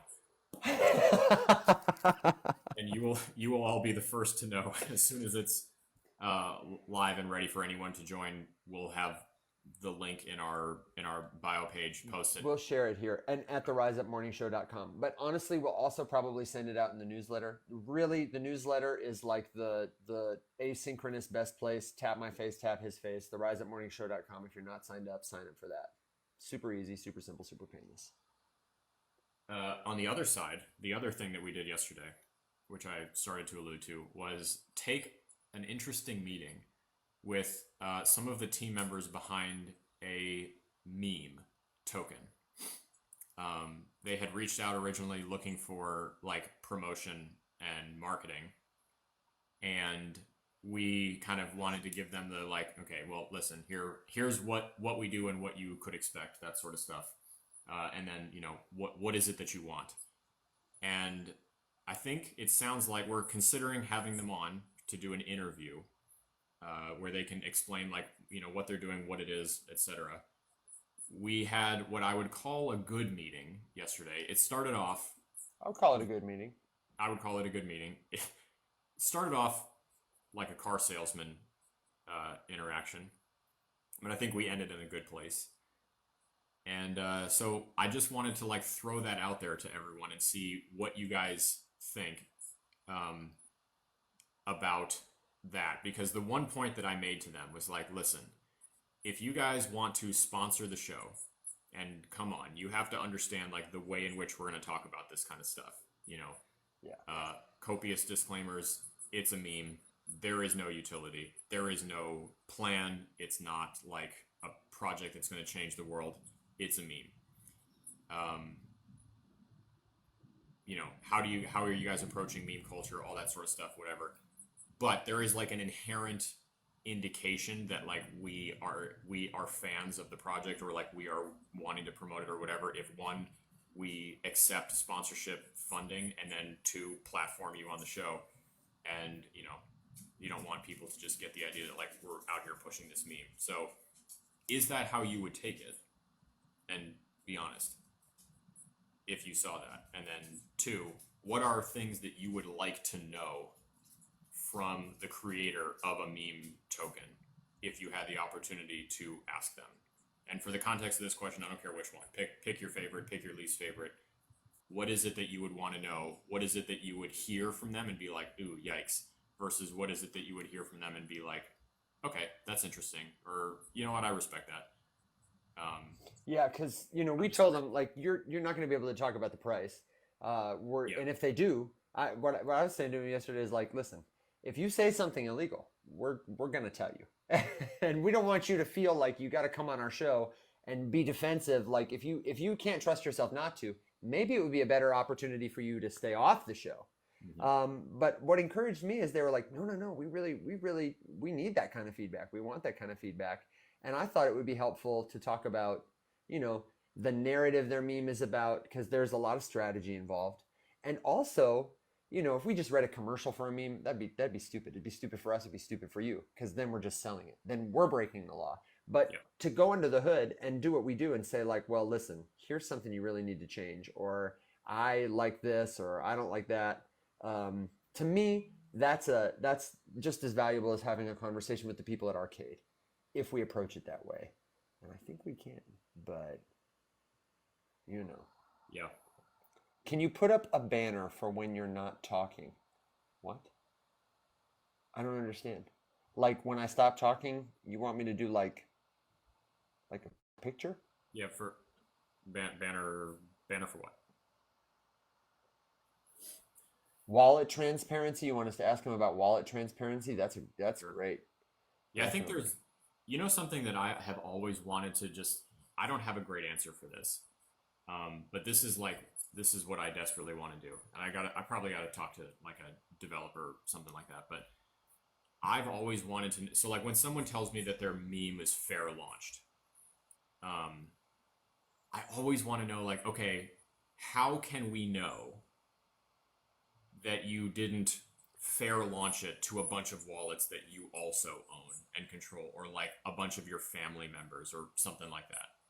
Because I could pretty easily devise a strategy to on chain make it look like the thing was fair launched, but like I guess you'd have to look at like how long ago were the wallets created that are holding it, and like how many are there that exist that exclusively have one incoming transaction, or you can kind of put the pieces here like but I think it would be a lot of work. It would be cool if there was like some sort of tool that could scrape a blockchain explorer and try to assess like how fair is your fair launch, because I think that's like the new, I don't think, sorry, that was dumb, that is the new meme buzz phrase, like Yeah. we are fair launched. And the shitty part is that most people will take fair launch and just be like perfect. Yeah. But there's almost no way to verify that, because someone could say like, oh, I don't own any of the supply of this meme. How do we know? We don't know. If there are wallets that hold it and any of them are anonymous, any of them could be you. My understanding though is that fair launch doesn't mean the developer doesn't buy any. It just means the developer buys Yeah. it if they do at the same time as you. But legally, you still open yourself up to the exact same predicament where you fair launch it. You buy it off the open market before you tell anyone about it. Then you start telling people about it. Yeah. Or this has happened too, here's our token sale allocation and here's our like no team allocation, but there's project funding and there's community funding. And the community and project funding later is like for marketing or for biz dev, and it goes to the founders. I don't know. I think it's I'd have to ask the lawyer like what is the best way to reserve. I think in order to reserve tokens for a team, you have to have some kind of vesting schedule and some sort of agreement like a SAFT in place. Yes. But I don't know the specifics, like how long it has to be, what you're, limited to doing. There's no like that, as far as I know, because I've signed a few SAFs in my day. There's no specific requirements on, I think, what the criteria of the SAFT and SAFT stands for Simple Agreement for Tokens. It's basically like the contract that you sign with a company or a project or a team to agree to receive tokens from them in compensation for something you will provide for them. So, for example, the SAFT that I signed with Arcade said that I would advise them based on, like my opinions for making sure their website was accurately described, the things that I talk about. And then I would also agree to host them on the show here for an interview in exchange for them allowing me to invest in the pre-sale. So then I would also give them X dollars and then they would give me X tokens at X price. And that was all contained in the SAFT. And that was like, vetted by a lawyer and then read by my lawyer and then signed by me and sent back to them. But it was like really simple. Oh, sorry. I was just reading this comment. Ask enough or help us not get scammed. Sharks all out because they smell blood in the water. Yeah, listen, that's priority numero uno. And here's the thing, is we are absolutely not having this project on as any kind of endorsement. And we'll say multiple times, like, don't don't this is don't go. I haven't bought any. I may not ever buy any. I'll tell you right now, I'm not. I might. I I might. don't, and I'm probably not. I might just because I can't imagine why I would. okay, without, because we haven't finalized the agreement to get them on the show. I don't think they would mind if we talked about them, but I just generally speaking, this is a thematic meme. We were talking the other day with Mac and Will and Daniel about how a lot of narratives this run, all they are is like AI plus a crypto token. Let's sell some money. But memes, the utility is speculating on culture, and that utility has arrived. And so for this run, while there's attention on the meme coin casino, on the crypto markets, it is a really viable strategy for projects to launch a meme that matters. And so I'm interested in whether or not they can position this meme to matter. And I think, I think they could do worse. I think they could do worse, but we'll talk about it. The pros, the cons, and drawbacks, and really do. If you're not cool with that, like, tell us, let us know, because we don't. Well, I think too the we don't most wanna be important those thing guys. is, as an audience member, don't hold back. Yeah, please don't hold back. We If would you love to if you make smell it tough. bullshit, I was like, if you come on, I'm gonna put your whole lower half in the fire, not just your feet. So Yeah, Alex got kind of feisty on the call. I was Well, sitting 'cause back. I was like, okay. did the beginning of it not immediately piss you off? No, it didn't piss me off. I understood it. It was, You got to read the context of the meeting you're in. Like I get it. I get salesman hat, but like you got to be able to read the room. If you can't read the room, I'm worried for you. No, I get it. I'm thinking let's read these comments and take a couple last questions. I have got a 9 o'clock, which is a 10 o'clock for you. I want to get you these brand assets and take my pony show on the road so we can do some more cool stuff. 1984, thanks for hanging out. Be safe on your way to get your kids. Thanks for the comments, everybody. The feedback. The crypto space is a complete scam. God hates NFTs. Is it still a meme, Alex, if it has some simple, fun, but not necessary utility? What would you say? Yeah, I think so. I think that you really gotta like look at it objectively. And this was one of the points that I made to them. Like, I hate it when a meme tries to pretend that they're not a meme. That's really like it sounds kind of cryptic. So I guess to explain in a little more detail, if a meme is like, I don't know. Okay. Safe Moon is a good example. You remember that? Safe Moon is a good example. Shib is a pretty good example. I'm trying to think of one that did. Oh no, I mean Safe Moon's a good example of a meme that was like, now we're building a wallet. Now we're doing this. Now we're doing this. Like, they stopped being a meme and tried to pretend to be like a project. Yeah, which Here's which our is just, utility. which is just no thank you. No one's here for that. That was really the point that I made. Like, look, the only thing that matters if you want to do a meme is to be authentically a meme. So if your meme is political, or if it's about a funny current event that happened or something like that, like the last stupid one that I bet a couple bucks on was called Boeing with Hole, and it's dead now. It's rugged. It's gone. It's all gone. This was weeks ago. But it was like, the day after that thing happened with that Boeing flight where the door fell off. And there was just like so many funny, like, memeable moments about it. And there was no data. It was just the vibe. I saw the thing launch. I was like, yeah, that's topical. So, couple bucks, whatever. Let's see what happens. And it ripped, and I walked away from it. And they didn't try to launch like any dumb utility. They didn't try to give me like a roadmap that like, then we're gonna, get listed on a centralized exchange. Like, no, you're fucking not. Don't lie to me. Don't pretend to me to be, something that's gonna end up on Coinbase. Like, come on, we know what we're doing here. But then if they were like trying to partner with a new meme that was like Boeing with hat, and it was like, we're putting a hat on the hole. Like, that's funny. Yeah, that's hilarious. you could call that some weird utility where you're like, listen, because we're a Ponzi scheme, if you get some of these tokens, you can get some of these. Like stuff like that is objectively funny, and I can respect like the meme culture of it, but I can't respect the meme culture of like, here's our roadmap and quarter three of 2024 is going to be wild because we're going to introduce native staking. It's like, fuck off. No, you're not. Yeah.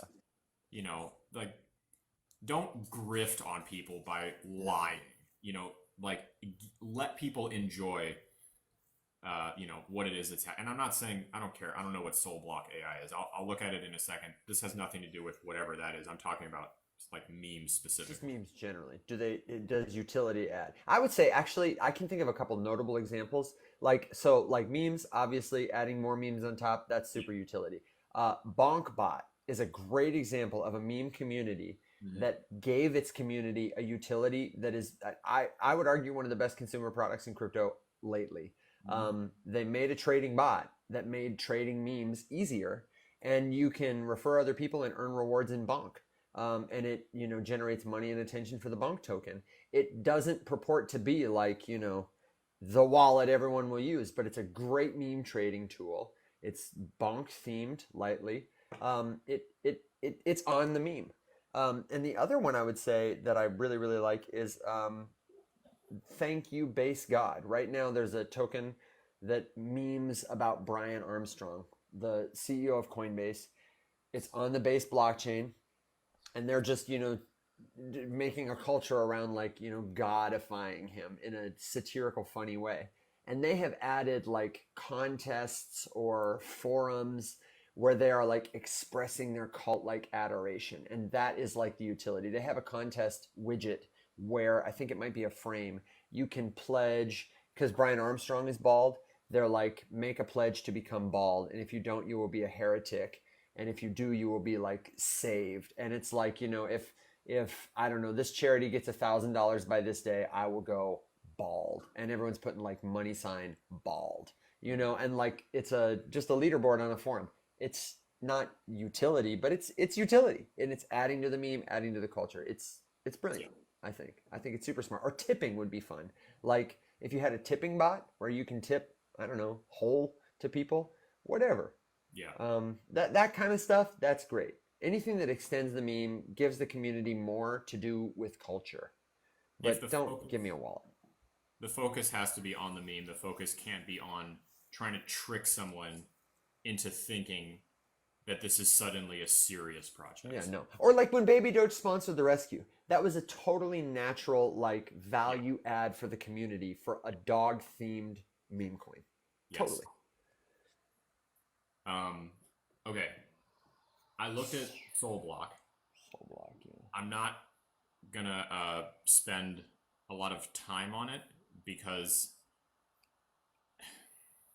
okay, for context, I'm very hard to please when it comes to cryptocurrency.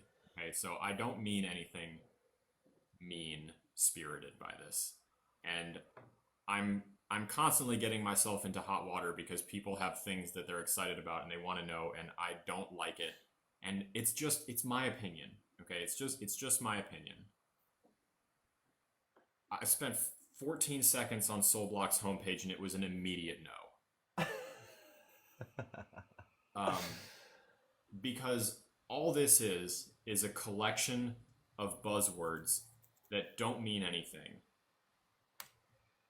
that are all put together in a way to make someone who probably doesn't know what they're looking at think that this is like really legit. But this is a direct quote.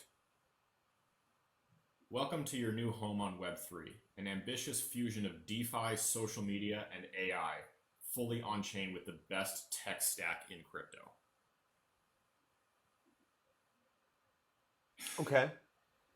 Okay. I mean, I don't know. I don't know what it does. No. Would you read more? No. I don't know that I would either.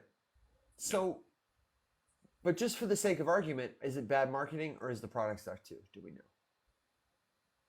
Because it sounds like a wrapper for like... It's bad marketing. Yeah. Look, all I want out of this whole fucking industry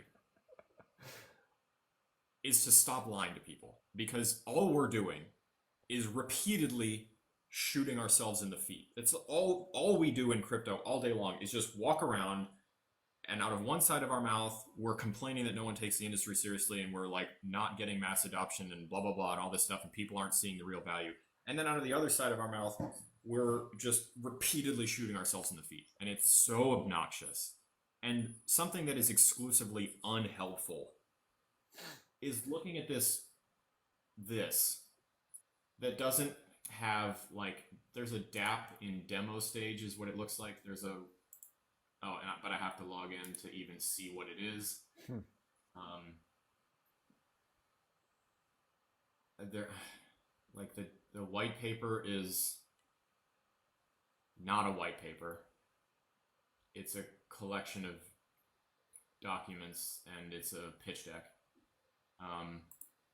Like, it's fine. It's fine. There's like nothing on here is just like this is a scam, or this, like, I'm not saying it looks like a scam or whatever. It's just like you're really gonna come to the table and tell me that this is the fusion of DeFi, social media, and artificial intelligence. Those are 3 buzzwords.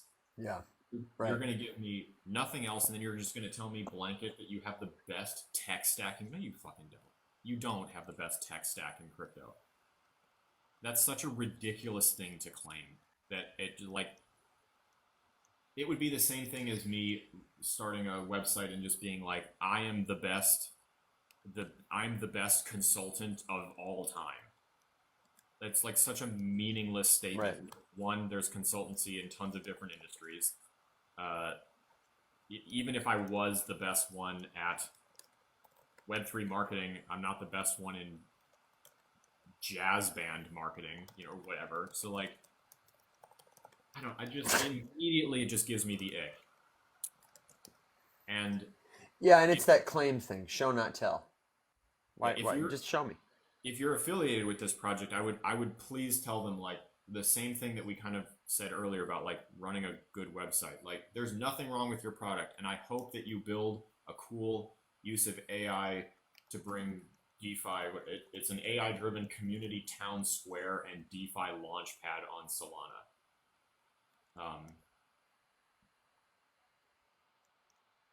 So community, launchpad, DeFi, and AI. We were just like buzzword. Just tell me what you do, and don't tell me that you're like, and I get marketing. I understand you have to, like, sell yourself, and you got to make it like, so explain to me why your tech stack is good. Don't, like, give me a bumper sticker trying to tell me that you have the best tech stack ever. Unnecessarily Crypto said, and then it's launched on pump.fun. Yeah, exactly. So, yeah, I guess, like, to someone who is as critical as me, who thinks that most cryptocurrency doesn't need to exist, when I see something like this, I'm like, dude, this doesn't need to be a project. I also like Hero Mash's timeline. This is most meme projects. Alice, did you see this comment? Q1 wallet, Q2 native staking, Q3 partnerships, Q4 our own blockchain. Next year, the moon. Yeah. How many times have you seen that exact same roadmap on every project's website? That is. Yeah, look, white paper. I understand that it's not a productive conversation to have with me. I'm just not the target audience, and that's fine. But, like, I'm not joining the Telegram group. I'm just not. I know exactly what happens in Telegram groups. I have no interest in doing it. Every time I join a Telegram group with the intention of, like, raising a concern and asking for clarification, it's FUD, fuck you, block, narc. Well, and they may be a legitimate project, but it's the click thing again. They may even be a project that Alex would like, but they have missed their most important initial first impression to communicate that to him. Yes. And whether somebody's coming to you on Twitter, on your website, on your Telegram, it's frankly very challenging to be a brand, because wherever they find you, you got to hook them. And if you don't, you might lose them. And that's, I don't know, you got to be okay with that. Yeah, I don't know. I just have a very hard time, like, looking objectively at crypto like this. Because going out in public unsupervised? Yes. Yeah. All of the above. I don't know. So like because it's also really hard for me to say that and not immediately make it sound like I'm saying it's a rug or it's going to be a scam. Right. Like, right. because I'm not saying that. I'm not saying that anyone is out here like trying to steal your money. I'm not saying that they're planning on rugging. I don't know. They might. I don't know because I'm done reading. That's kind of a meta right now. Soul check, soul mail, soul. It is whatever. Yes. You know. Soul insert utility buzzword is a meme trend on Solana. Soul GPT, Soul Cade, Soul Chat, Soul Mail. There are so many. And a lot of them are really good. Like Soul Chat, Soul GPT, and Soul Mail all have functioning dApps that you can use right now to do exactly what they told you they were going to do. Yeah. That's it. And you don't need to like buy anything. Soul Mail, you don't even have to buy the token to send the thing. You can just send the thing. And is it going to be successful in the long term? Who fucking knows? Is it cool? Yes. Are they representing themselves authentically? Yes. Is that all I care about? Yes. That's it. Just give businesses a chance to fail naturally the way that they do in every other industry, but don't lie to me and tell me that you're the best tech stack in crypto if you give absolutely nothing to back that up. Yeah. Okay, I've got to take my pony show on the road.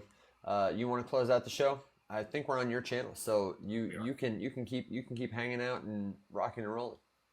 Yeah, that's not for sure. I've got another minute, but I've got a bunch of stuff to do today, so I'm gonna wrap it up as well. But thank you to everyone who hung out. I appreciate it. We appreciate you.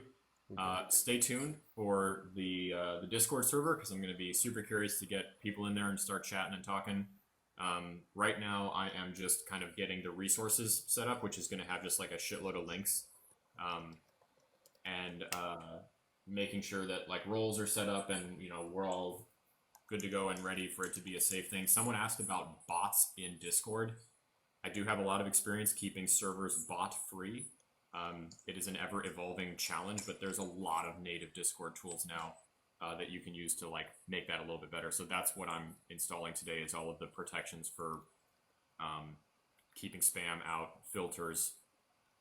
There's a bot called John Wick, Nice. which essentially just like scans all like blacklisted Discord handles for like past scam activity and just cuts them out of the server.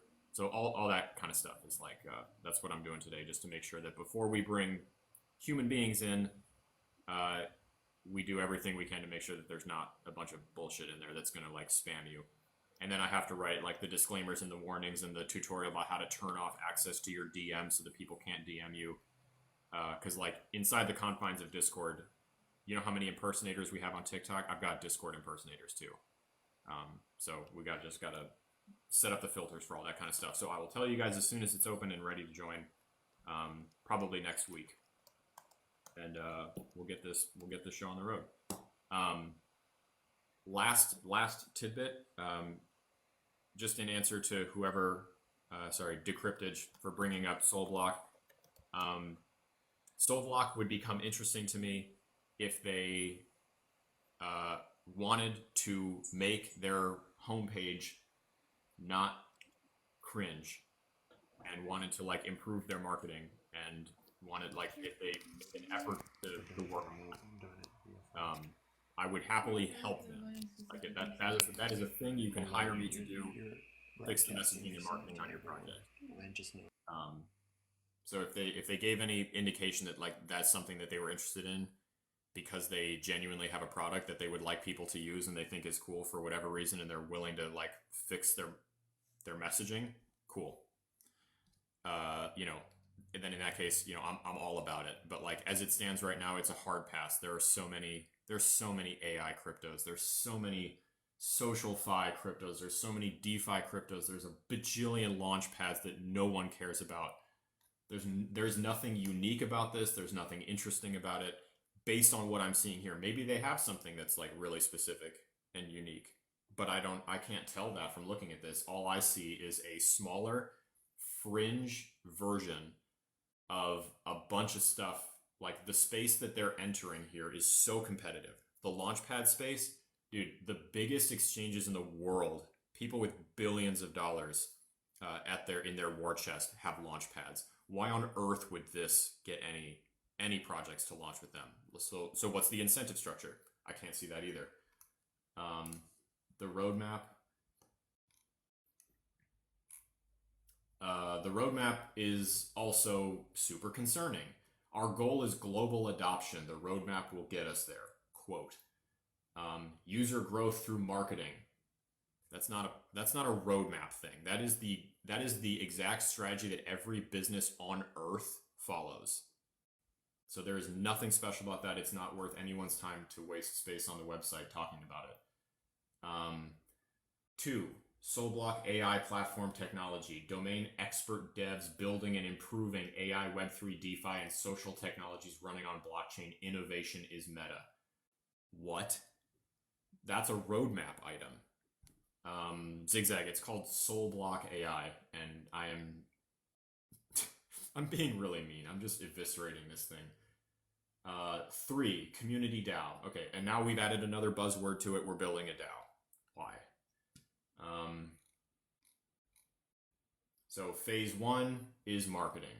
Phase 2, fair launch and demo DApp, which launched on Pink Sale in April. Apparently that's done now. Phase 3, AI, mobile dApps, and block architecture, building the dApp, version 2, partnerships. Like, I get the sense from looking at this that like someone with some skills is trying to build something. Like I said, I don't see anything here that makes me think like, oh, this is a scam. I have major concerns about the manner in which we're doing the marketing here and how we're presenting. Like this to me, just what this said, I guess this is the best way to describe it.